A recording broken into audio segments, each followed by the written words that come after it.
Today we're going to talk about spice, sometimes known as K2 or zombie drug, or just synthetic weed.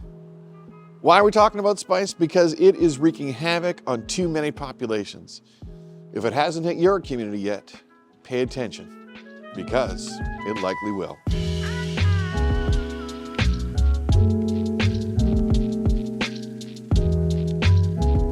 First off, what exactly is spice?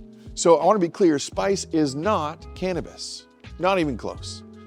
It's a synthetic drug, essentially a lab-made chemical that is sprayed onto plant material to mimic the effects of THC in cannabis. But here's the problems. 1, the chemicals are constantly changing. 2, no one really knows what's in each batch. And 3, the effects are completely unpredictable.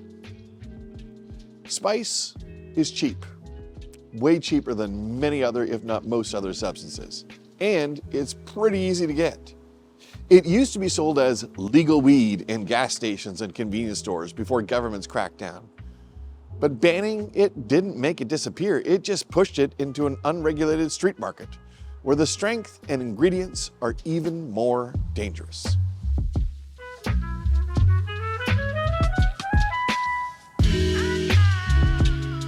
So why is spice so common among people experiencing homelessness? Well, it probably has a lot to do first with its affordability. When you're broke and just trying to escape the harsh reality of homelessness, a drug that costs a couple of bucks and keeps you high for hours could be appealing. Second, it's hard to detect. Unlike weed or opioids, spice doesn't always show up in standard drug tests, meaning it's more often used by people under heavy surveillance like those on probation programs. And third, it's dangerously unpredictable. Because every batch is different, the effects range from mild euphoria, which is probably what people are looking for, to extreme agitation or paranoia, seizures, psychotic episodes, heart attacks, and total physical collapse.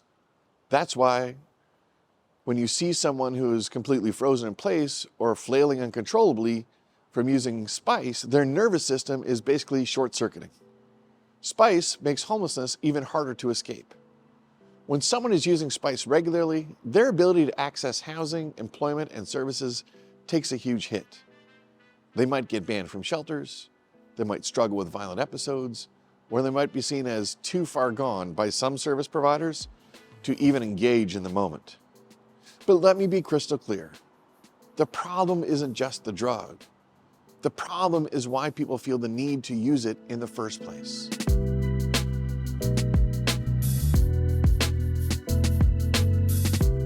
If we really want to address the impact of spice, we need to ditch the moral panic and focus on real solutions.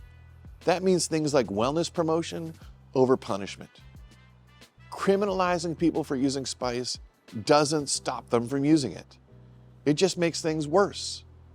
Instead of bans and crackdowns, we need things like safe spaces where people can recover from the effects, education on the risks of spice and safer alternatives, non-judgmental outreach workers who don't just write people off.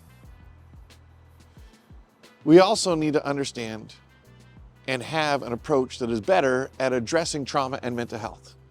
Because many people using spice are actually self-medicating untreated trauma, mental illness, and extreme stress.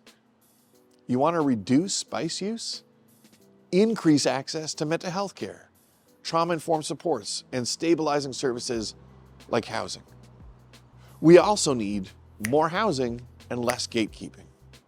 Spice use skyrockets in shelters and encampments because people feel trapped in survival mode. If we want people to stop relying on spice, we need lower barrier housing with supports, not a million hoops to jump through. And we need to treat people like people. If someone is having a bad reaction to spice, don't just walk by and assume they'll sleep it off. Check in, call for help if needed. Dehumanizing people just pushes them further away from services. And what we need is to be bringing them closer.